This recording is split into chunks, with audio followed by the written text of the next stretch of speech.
Baby. Hey, I'm ready now.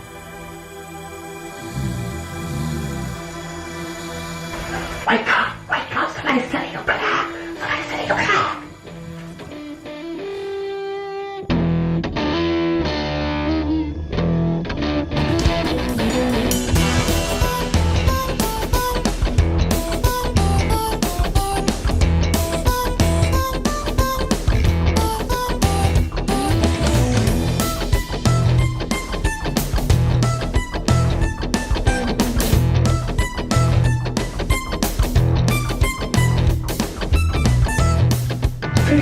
What do you want now, damn it?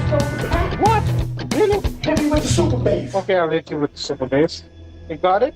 Bass guitar. I just send you a lead guitar. That's better.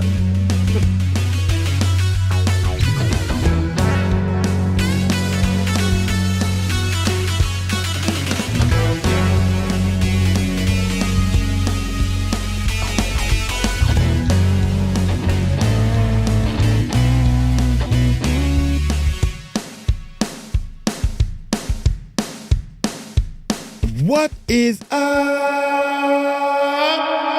YouTube? How y'all doing? Yeah. Steve Harvey goes off at Katt Williams. All right, Katt. Okay, hey, I've been waiting to see this, man. I'm trying to see what Steve got to say about all this. Y'all hit that subscribe button, hit that bell. I don't know what's going on, but let's check it out. So Steve Harvey finally responded to Katt Williams blasting the hell out of him in recent days. And just like several others who had a class. That's what I was waiting on. I was like, it's some heavy hitters. It's some heavy hitters, man. And I'm waiting for them to say something like Steve Harvey, Ice Cube. These are the heavy hitters. So let's see what they got to say. Steve Harvey finally responded to Katt Williams blasting the hell out of him in recent days. And just like several others who had a clapback, he said, well, a bunch of nothing. Hold it, Tommy.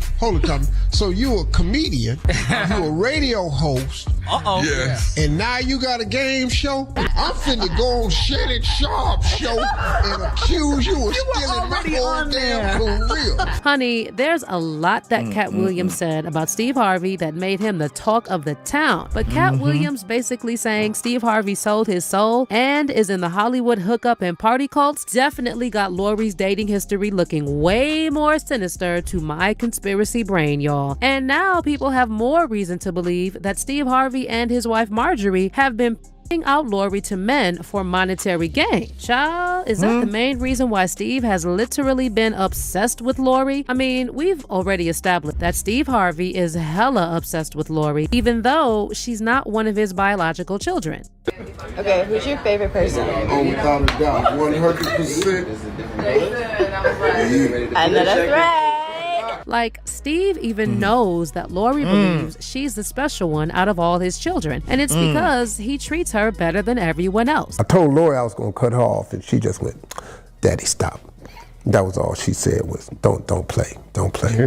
Because Lori really thinks she's the special one. She really does. Lori, I told Lori I was gonna cut her off because she's making a lot of money right now, and I was gonna cut her off, and she just started laughing.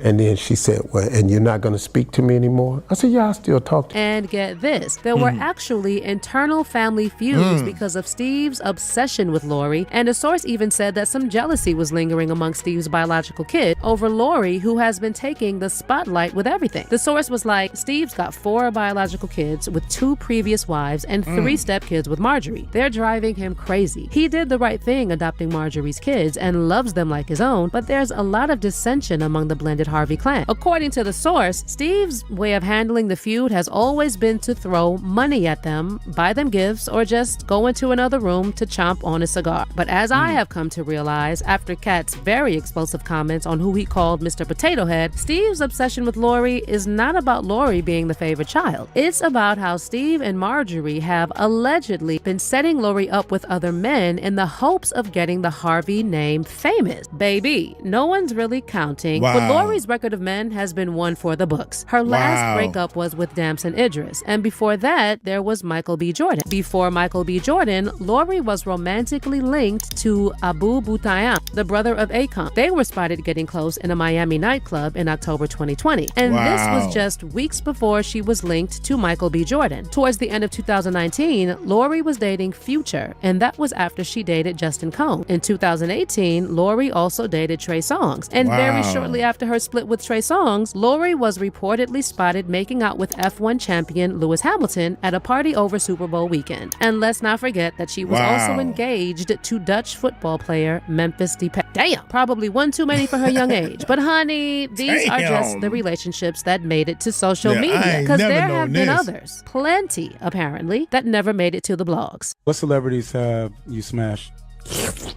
I'm probably gonna get some shit for this, but Lori Harvey. Oh, Lori Harvey. It wasn't like a smash though. Like it was like I was really like f***ing with her. She was really f***ing with me. But she would Uber to like my place on the beach, and come out with me and stay with me some nights. Was it good? What you mean wasn't good? And this is before she got like thin. I was f***ing with thick Lori.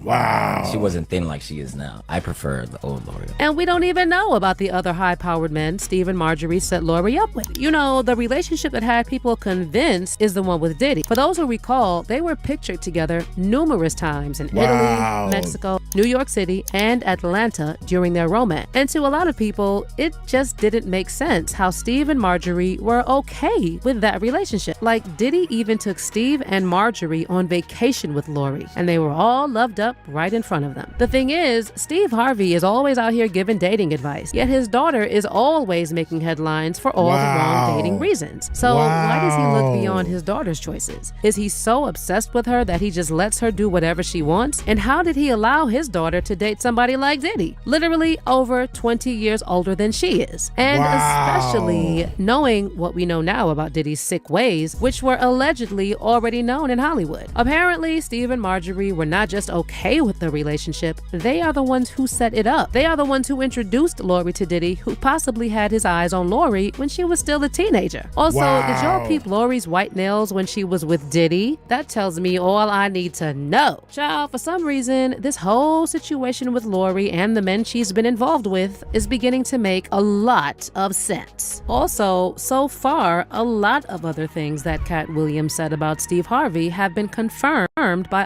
Wow. There's some bombs being dropped on me right now. I ain't even know who Lori is. I ain't even know that Steve Harvey had kids, because I ain't following that deep into their family tree. And then come find out this is really not his daughter. And all this stuff that's going on, and Katt Williams is putting all this out there, and nobody's firing back at Katt Williams the way we would like for this feud to happen. Steve and Marjorie were not just okay with the relationship, they are the ones who set it up. They are the ones who introduced Lori to Diddy, who possibly had his eyes on Lori when she was still a teenager. Also, did y'all peep Lori's white nails when she was with Diddy? That tells me all I need to know. Child, I don't know what that means. She got white nails. What does that tells me all I need to know. Like, that's supposed to mean something? I don't know. For some reason, this whole situation with Lori and the men she's been involved with is beginning to make a lot of sense. Also, so far, a lot of other things that Katt Williams said about Steve Harvey have been confirmed by other people. And that makes followers see that Katt really had no reason to lie about Steve. For starters, Katt claimed that Steve Harvey stole Mark Curry's entire Hanging with Mr. Cooper concept for his own The Steve Harvey Show. The same Steve that went to go watch Mark Curry do his whole sitcom and then stole everything Mark Curry had. Now Steve got a sitcom where he the principal and he wear a suit and And then he gets this high top fade, making all black men think he got the best lineup in the business. And it's a man unit. I can tell you that he wasn't lying about that, because a 2019 episode of The Mike and Donnie Show featuring Mark Curry as a guest started doing the rounds after Katt said that Steve stole his material. And guess what? Mark confirmed that Steve indeed stole material from him, including a joke involving him being so poor that he had to dress up as a UPS box for Halloween. Well, Steve stole my material on his show, so I had a beef on that. On what show? When he was on the talk show he had, and he did all my Halloween material one Halloween. I'm watching, somebody called me and said, man, that's crazy. I remember that. Whole Halloween run. And I know he didn't think of it. You know, this is true stuff that really happened to me. And so my thing is, you didn't have to do that, homeboy. Right. So, you know, you made enough money, you know. Wow. You made enough money, you did enough, you know, why are you on my material? Now, Katt Williams also said that another comedian Steve did dirty was Bernie Mac. May he rest in peace. They came to me. I was supposed to be the fourth king. I got the offer. Then what happened? But I turned it down. Why? Because you on Bernie. And I know the truth. You think I'm gonna let you on Bernie and then come get me? I'm the next king? Why? Because the whole time Bernie was here, you was acting like you was funnier than him. Wow. The reason you was supposed to go last is because it was your tour. Wow. It was Steve's tour. Turns out, Katt was also right about that, because Ed Lover confirmed that Steve actually stole Bernie Mac's material. During an episode of his Come On Son podcast, Ed backed up Katt's comments, saying, love Bernie Mac. And Bernie, the stuff that he said, Katt Williams said about Steve Harvey calling to try to get Bernie's role on Oceans and that kind of stuff, Bernie told me out of his own mouth.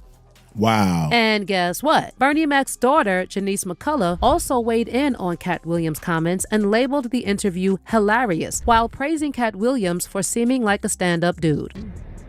Number one, I want people to keep in mind, my dad has been dead for 15 years, so I have not been fully immersed in the world of comedy. I don't know the ins and outs right of that like that anymore, because my end has been gone for 15 years. You know, I've got friends in the game, but we don't sit and talk about, you know, stuff like that. So business and stuff. Right. I don't know Katt Williams. Never met him. That's one person I never did get to meet when my dad was alive. But from everything that I've ever heard my dad, you know, say, he's always seemed like a stand-up dude. So I have no qualms, no quarrels with him. Honey, Steve has been on that receiving end proper. And another person who said that Katt was only spitting facts was Gary Owen. Gary said that at the time when he wanted to penetrate mainstream media, he was under the impression that he and Steve were going to partner up, but instead found himself hidden backstage doing voiceovers for his show. In addition, he said that working with Steve was hurting his pockets. And he said that the final straw came when he scored a gig as one of the celebs on Hip Hop Squares. Apparently, Gary made 4 times more cash doing 3 episodes of Squares than he did doing 2 weeks at Steve Harvey's show. Clearly, Steve has been doing some really shady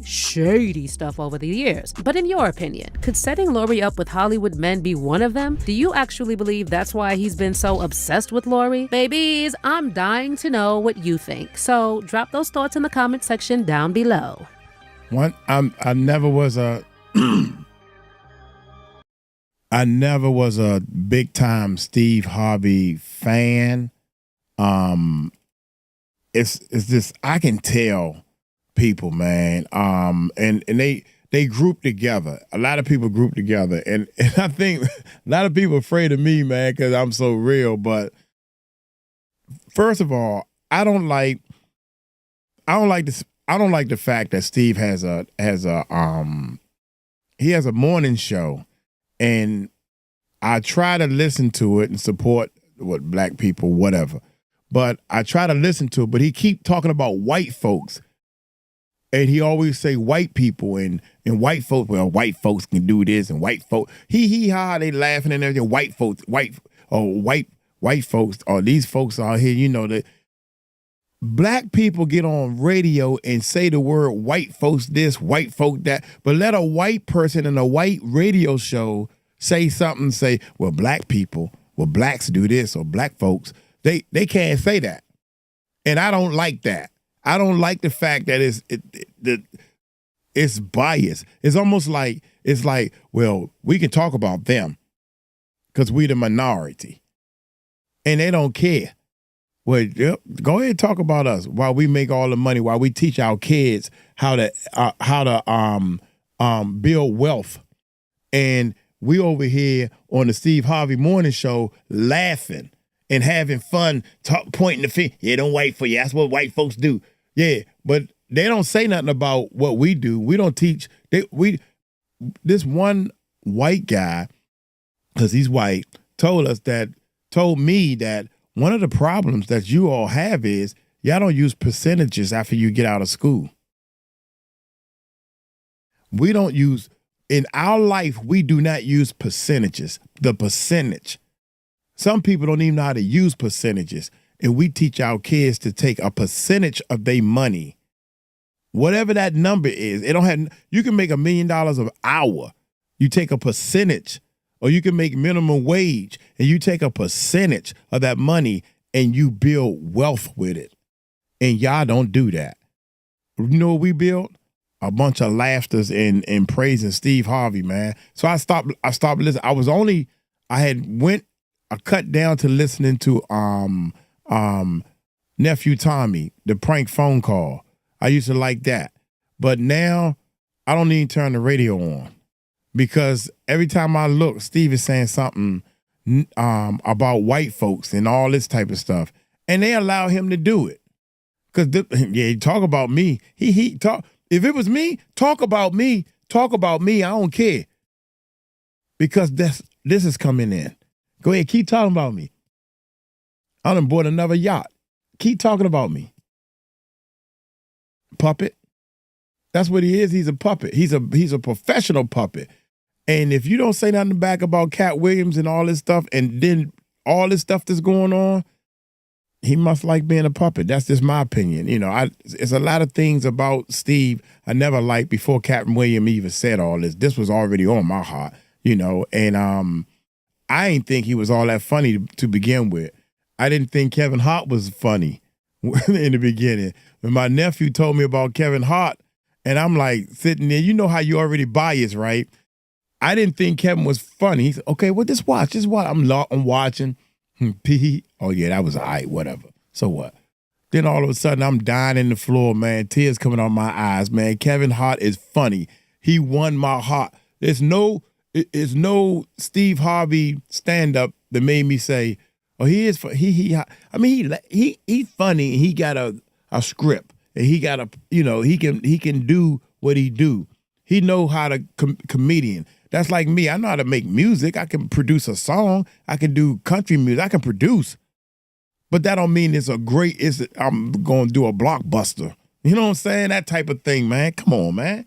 Come on, man. Some of these people out here, man, hey, 2024, just like Katt Williams said, man, I'm about to bust open, man. I'm sick of this mess. I'm sick of this, man. So, Steve, you need to straighten up for the people, man.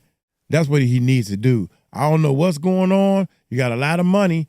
I know that part, but you need to think about what you're doing and straighten up for the people. That's real talk. You know what I'm saying? I'm a little man. I ain't got nothing to lose. I got a lot to gain, but I know one thing. I don't like what you're doing on your show, man. I don't like it, you know. So if I don't like it, I know a lot of other people don't like it. Y'all take it light, take it slow. Y'all tell them Mike Cross. Told you so. Peace out.